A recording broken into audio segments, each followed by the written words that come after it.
One of the other things that I want you to think about is you should make sure your character is not only good at just this one thing. You want to build your character so that they've got some other things they can do, and probably you'll have one primary role. You build your character to be really, really good at this one thing.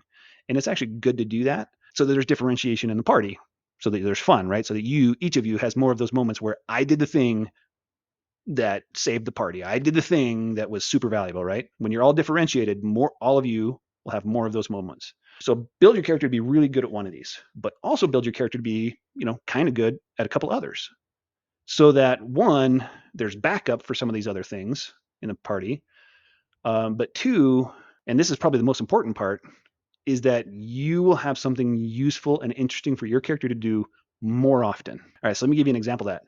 The tank, right? You build a super awesome tank. And when that tanking is valuable, that's going to feel great. But if your character can't do anything else, they have nothing else to bring, like they have no non-combat features, then guess what?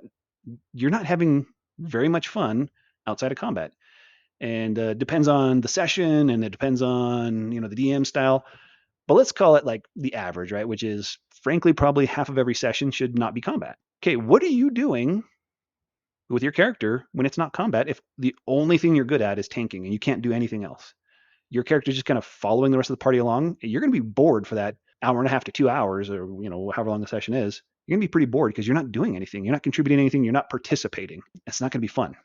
So plan and think about your character that way. How am I going to be doing? What am I going to be doing in all of these different situations so that my character can participate, so I can have fun. To participate, you don't have to be the best at it, right? You just have to be good enough that it's worthwhile for you to do the thing. So you want to be able to have some ways to participate. Okay.